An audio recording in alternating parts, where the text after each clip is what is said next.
Hello, friends. Welcome to Monday Night Indigo Sangha. Tonight, we're going to be enjoying our sitting meditation, some walking meditation, and a second sit. And I'll be sharing some thoughts about true empowerment, how we can be responsible for our own resilience. And in honor of that theme, I have a special treat for us that I thought that I would share my screen and play for you.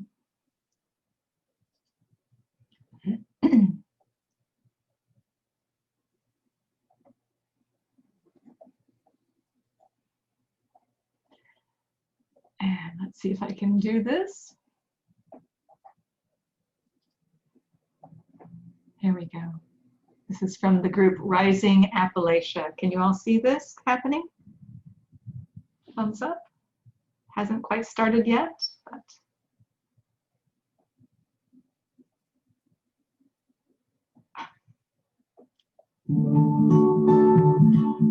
We have a pillow problem. We're all different, and all these companies are saying one size fits all. no. It's not true. Sleeping for 8 hours a day with the wrong pillow, it causes kinky necks and sleepless nights and crappy mornings. Several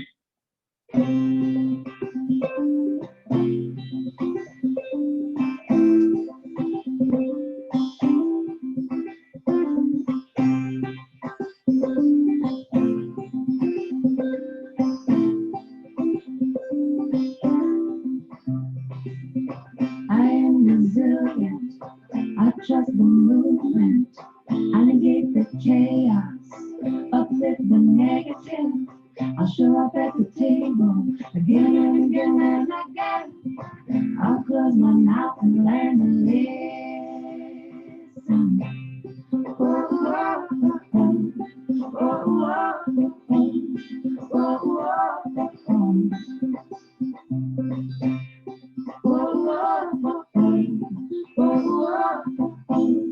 Oh, oh, oh, These times are poignant, the winds have shifted. It's all we can do to stay uplifted. Pipelines through backyards, wolves howling out front. Yeah, I got my clue, but truth is where I want. Realigning on point, power to the peaceful, prayers to the water, women at the center, all vessels open to give and receive. Let's see the system brought down to its knees.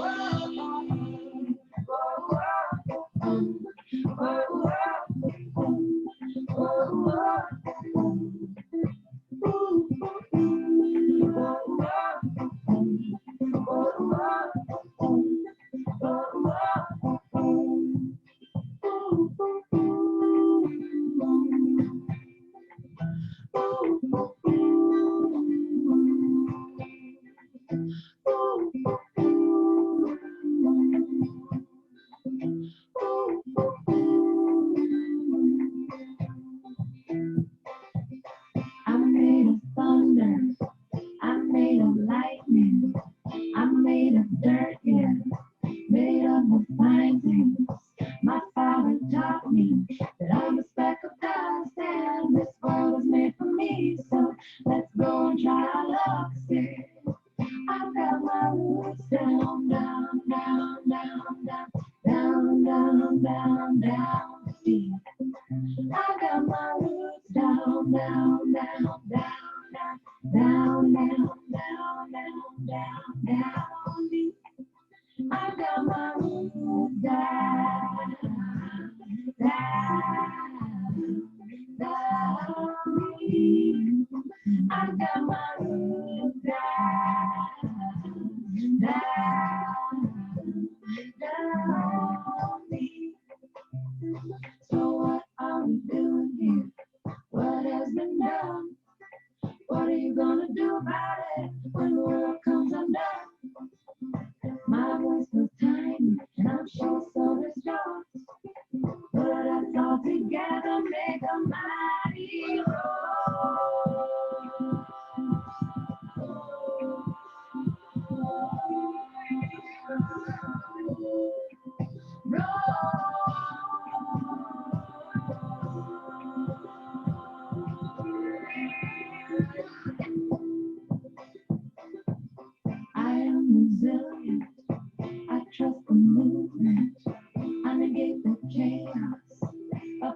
negative. I show up at the table again and again and again. I close my mouth and learn to listen.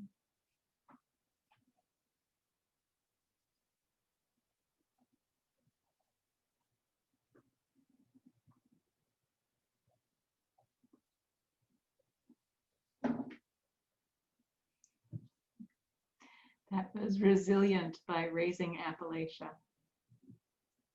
So with that little bit of inspiration, I invite us to come into our sitting posture. Go ahead and feel your feet on the floor, your seat in your chair. Take a nice inhale and exhale, relax. And I'll invite 3 sounds of the bell.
don't know if you can hear it coming across the microphone, but we have a lot of rolling thunder in the background here.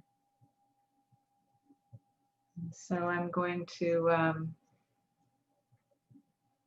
invite the sounds of the bell for a walking meditation, and then try and mute my microphone again so you can walk in silence and just listen to the thunder where you are.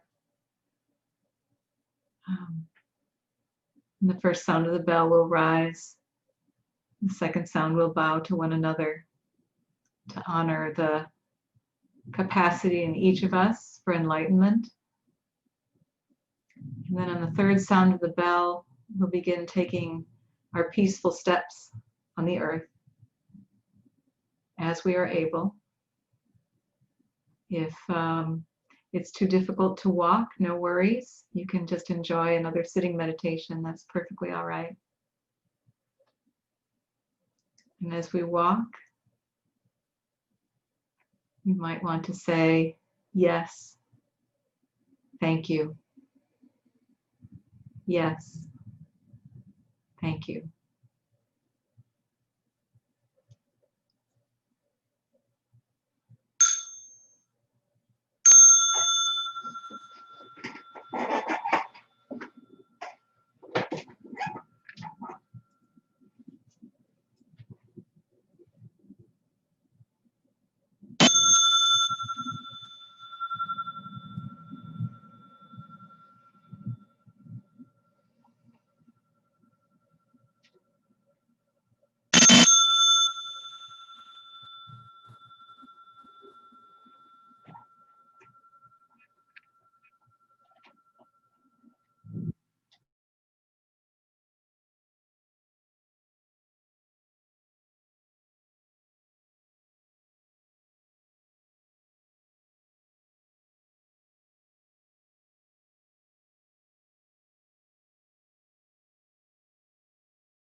I'd like to begin talking about empowering ourselves and being responsible for our own resilience by reading the second of the 14 mindfulness trainings. It is non-attachment to views. Aware of the suffering created by attachment to views and wrong perceptions, we are determined to avoid being narrow-minded and bound to present views. We are committed to learning and practicing non-attachment from views and being open to others' insights and experiences in order to benefit from the collective wisdom. Insight is revealed through the practice of compassionate listening, deep looking, and letting go of notions rather than through the accumulation of intellectual knowledge. We are aware that the knowledge we presently possess is not changeless, absolute truth. Truth is found in life, and we will observe life within and around us in every moment, ready to learn throughout our lives. This is the second of the 14 mindfulness trainings. And when I read it, some things jump out to me, which are perhaps a little counterintuitive, at least to me. The first is that just by doubling down on my point of view and my positions, I'm causing suffering. And when I am attached to my views and hold them as the be-all, end-all, I can be narrow-minded. And that embedded in this is the understanding that, like, if we're looking at some reality, you know, sort of in the center, there's all these various points of view that encircle it. And I just have one point of view. I'm looking at it from this angle. And so my point of view is by nature limited because I can't see what's happening from these other angles. So my point of view is only one point. And I can also suffer from misperceptions. The things that I take in through my sense organs. I saw it with my own eyes. Well, maybe what I saw wasn't quite what I thought I saw. So that can create suffering, be a source of suffering. And I like in this training that insight is described as something very different from intellectual knowledge. That we can collect intellectual knowledge and amass it, but I know I've accumulated a lot of that in my life, but I do wonder how much insight by comparison I've been able to accumulate. It talks about the knowledge that we possess isn't changeless, absolute truth. So even when we have collected a lot of intellectual knowledge or even insights, that we're still living in a dynamic world, and what's true in that moment might not be exactly true in the next. That there's absolute truth is a difficult thing to lock down. Truth, though, Tai says in this training, is found in life. And it is found in every moment of deep looking. So I conclude, avoid a lot of suffering if I keep learning from life in every moment, paying attention. So the perpetual disorientation of unmindfulness, not paying attention to life in every moment, I think that's also implicit in what's being said here. And we shouldn't, any of us, be surprised by that sort of disorientation that life can offer us after Jane's talk last week, where she was talking about inner being, and she made it clear that everything from vultures to quantum physics is full of unusual behaviors in some pretty spectacular and unpredictable ways. So the things we think we know for sure actually have the capacity to behave quite differently. So do you all remember the Diamond Sutra that we studied? I'm sure Deborah does. Because we talked at length about a rose is not a rose, therefore it is a rose. And there's another phrase in the Diamond Sutra that I do just love. It says, all composed things are like a dream, a phantom, a drop of dew, a flash of lightning. That is how to meditate on them.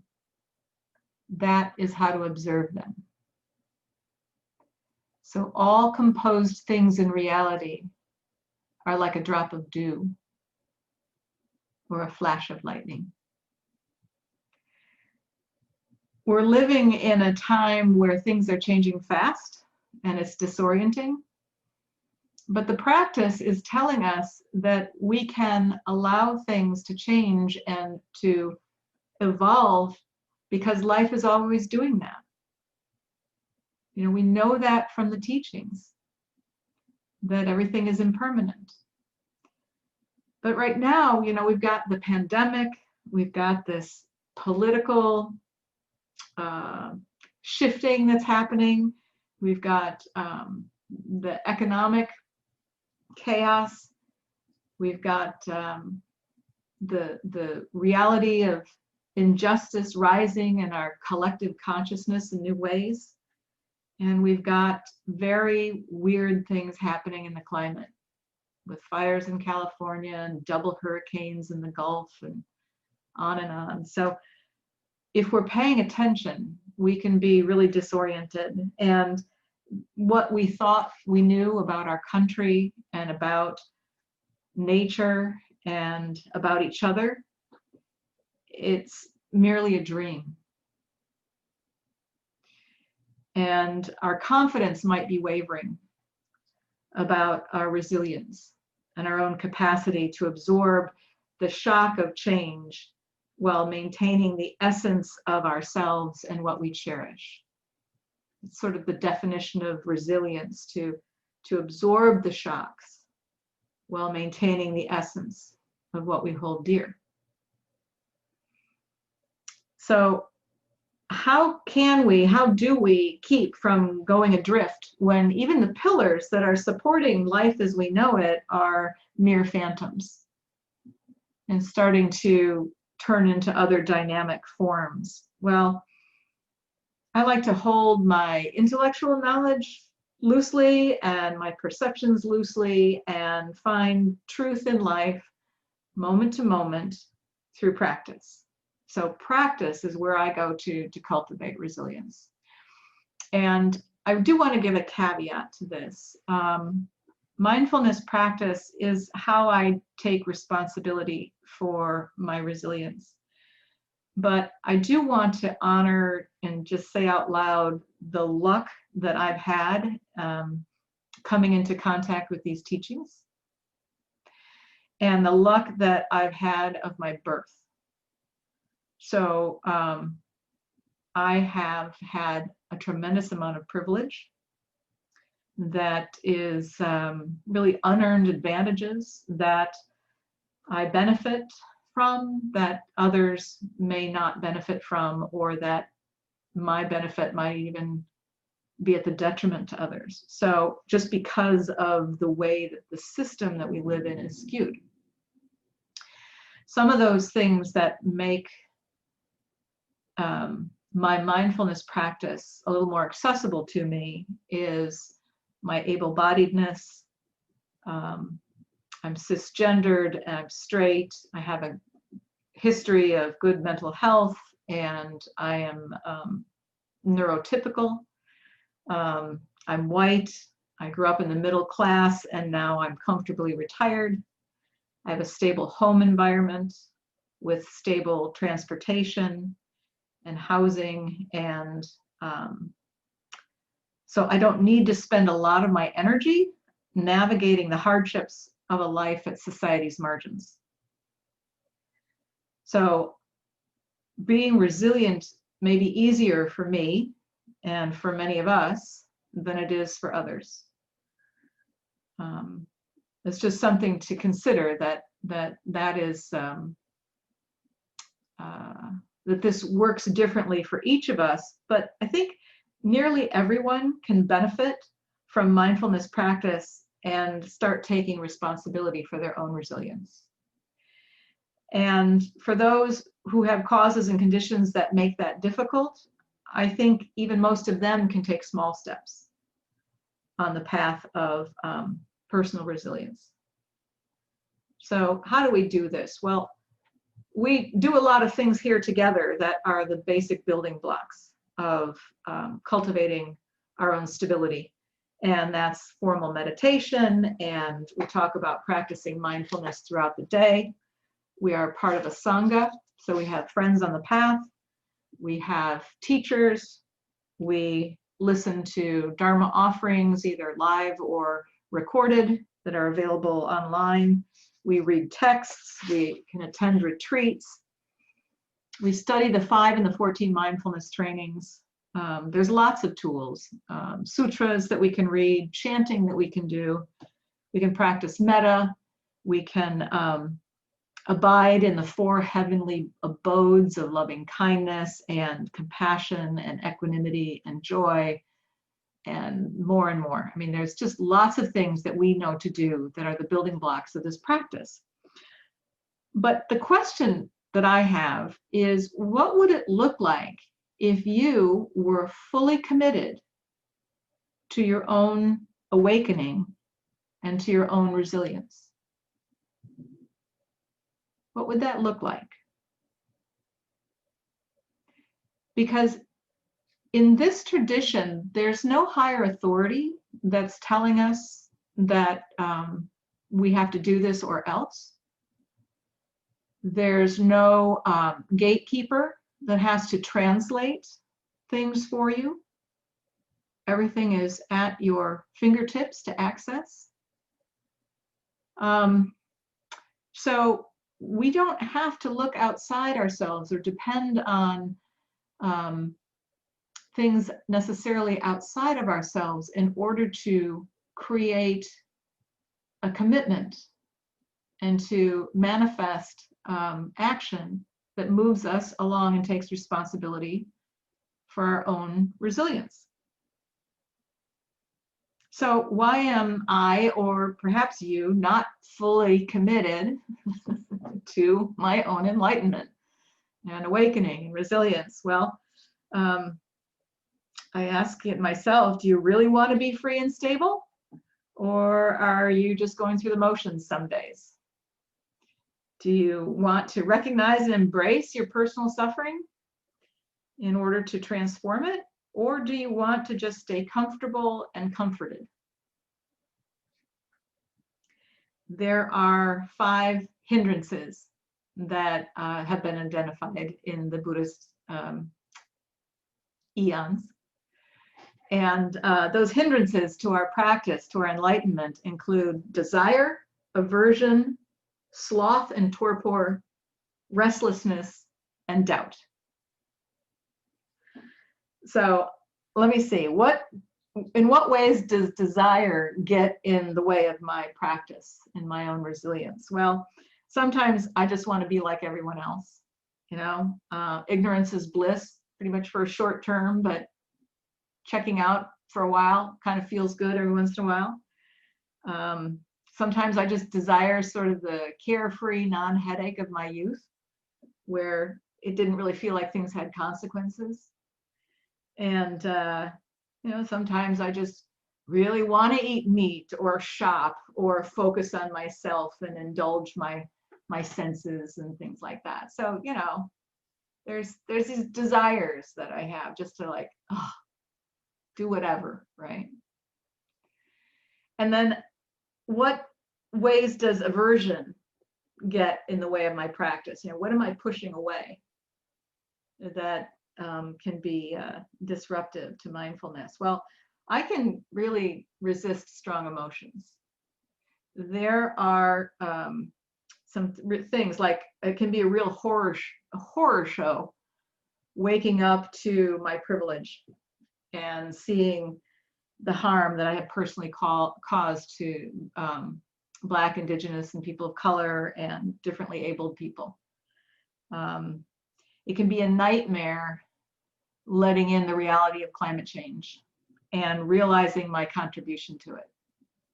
You know, I mean, that's pretty rough stuff when you really look at the unconsciousness that I have had in daily life and the pain of it. But when I cut myself off from that pain, what happens is I numb not only the pain, but I numb the beauty too.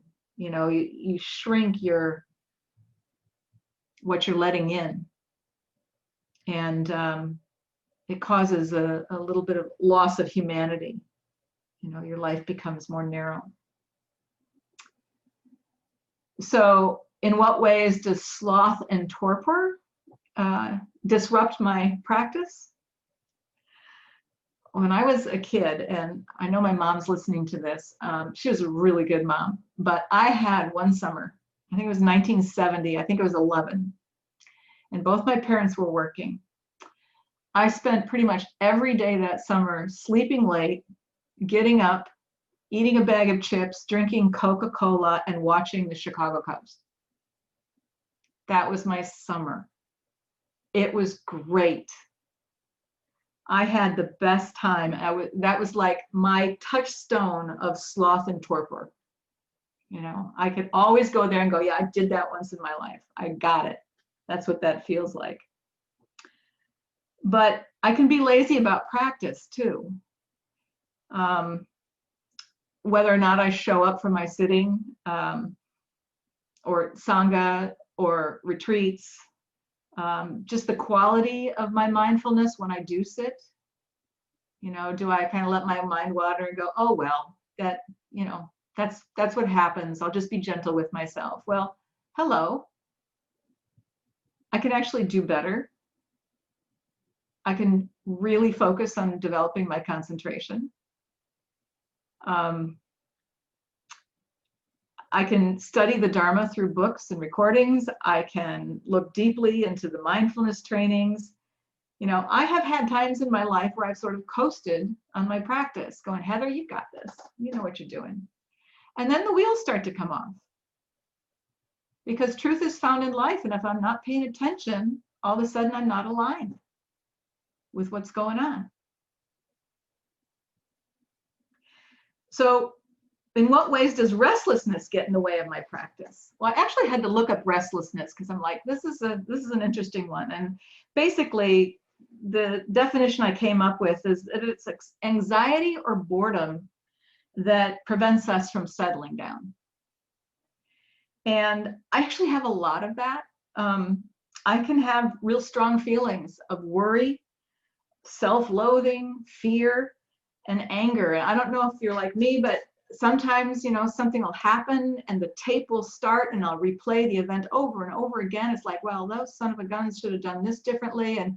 And when I've had that fight and I'm replaying it and I'm also streaming all these thoughts about, you know, self-justification and all that, there's no room for peace and solidity and freedom.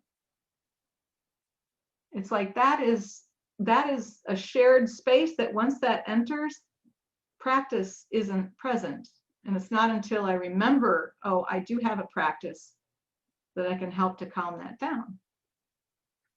So it's a kind of restlessness, you know, it's kind of, how do I take care of that so that I can show up to my practice? I also, this is like true confessions. I also, in my working years, I had sort of like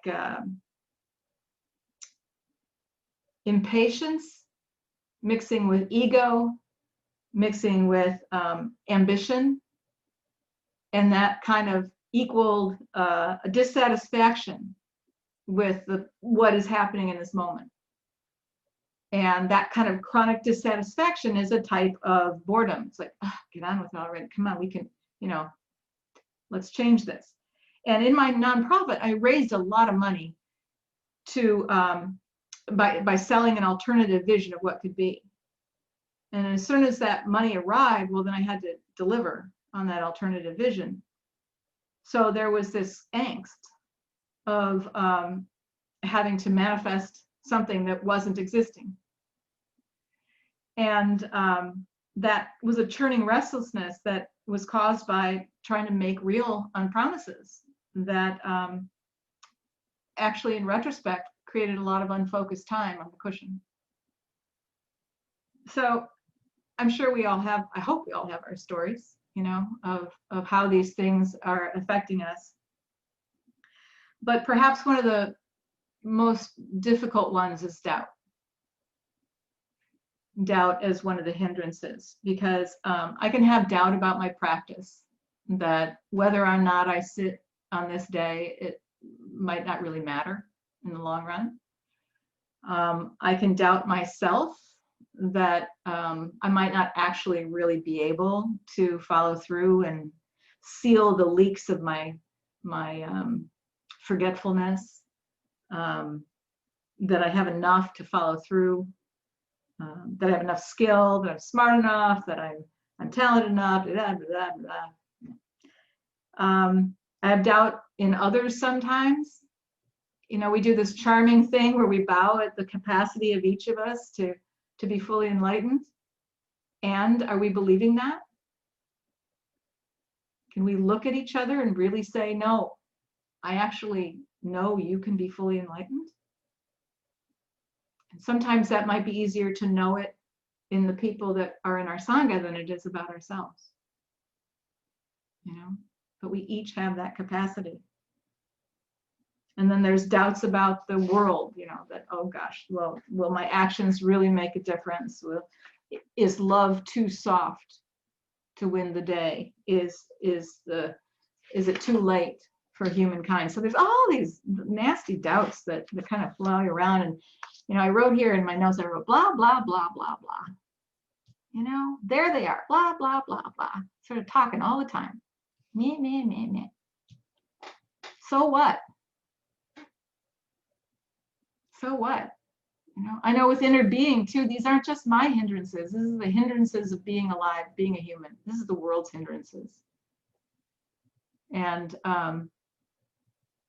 there's a story, part of the mythology of the Buddha was that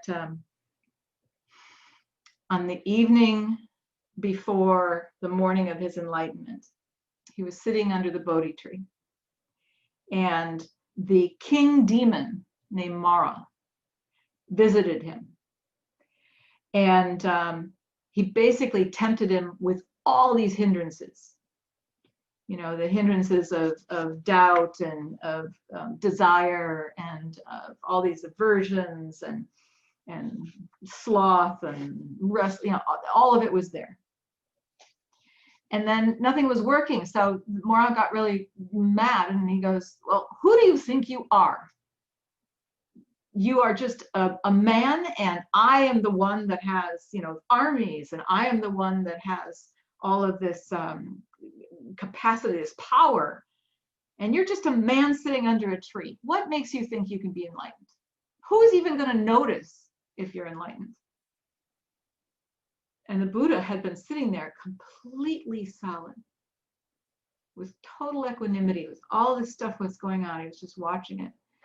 And when Mara asked, who's even going to know if you become enlightened? The Buddha just slid his fingers down on his right hand and touched the earth by his knee. He said, the earth is my witness. And with that, Mara left. And I love that story because we don't need anything other than what we have. We don't have to have power. We don't have to have influence. We don't have to, you know, be anything other than what we are. And right here where we are, where we sit, the earth is our witness to our deepest aspirations.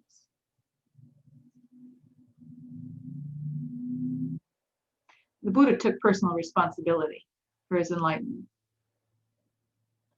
and he worked it out. And I had an epiphany a while back where I wrote from a quote from something that Ty wrote. I've been going around begging for a living like a destitute child. You know, oh, how can I get enlightened? Oh, please help me with my practice. Oh, you know, how do I do this? And practice isn't passive. This is something we all own for ourselves. I can't enlighten anybody. Thich Nhat Hanh can't enlighten anybody. Each of us has to do the work ourselves. That's why this is an engaged practice, because we get in there with the stuff of our life and we start applying the teachings. And only each of us can make the commitment as to how far we want to take this, to do the work, to embrace life fully in our arms. Now, we can be friends on the path and inspire one another and be reminded about our options and our different practices and do them together. But ultimately, it's just up to each of us to do the work. So I'm going to share with you a personal practice schedule that I created. Ta-ta-ta-ta. And I encourage you to make a personal practice schedule. Mine has a couple of different components to it. I started in one area to write down my aspirations for practice. Why am I doing this? And I've got, you know, stuff that are kind of like what to do, but then really it comes down to the last point, which is I want to cultivate equanimity and insight so I can be of better service. And then the second area of my personal practice schedule over here is a bunch of concrete practices, things that I just do regularly. You know, my daily meditation. I do swimming meditation. I love swimming meditation. I take time in nature. I read Thay's books. I attend retreats. I support Indigo Sangha. All these different things. And then I thought, okay, I need a calendar so that, you know, in the month I can see all this hangs together. And I started blocking things in. It's like, oh my goodness, I'm actually doing quite a bit. You know, here's Sangha and here's racial justice, and oh, I've got a little free time here. I'm going to start building walking meditation once a week into my schedule, and you know, it's lovely. It's lovely. And then the last bit is there's some like invitations of maybe things I want to play with for myself. I'm inviting myself to play. One of them I heard from Sister Lane Yim. She said, practice redirecting challenges in your life inward to understand what's happening with your own mind so that questions can be answered. So that like if something happens in the world and say, why did they do that? Well, you can't answer that question. But if you say, why am I so upset about this? Why am I triggered? Well, that's actually something you can look at and work with. So redirecting the challenges inward is an interesting practice. Writing the practice forms that we want. There's nothing that says we can't write our own meditations. If you've got something coming up in life that, you know, you need to work on, figure out how you might want to sit with it and just sit with it. Write it out. You can do this with touching the earth meditations or gathas, short little poems, if there's things you want to remember. And then friend making. You know, so I actually have a list of people that I want to stay in regular contact with once every couple of months just to check in, that are important to me, you know, and have been people that have contributed significantly to my practice so far. So that's how I structured my personal practice schedule. It's concrete and it's fun. If it's not fun, start over because we want to be able to do it. So my question tonight for you is, how do you deconstruct the narrative that Mara is shouting in your ears, or that society is shouting, saying that you can't do this? How are you taking responsibility for your resilience and your own enlightenment and your own inner knowing? So go ahead and I'll stop there, and I encourage you, if you'd like to share, to bow in and unmute yourself. And I will go ahead and turn off the recording at this time.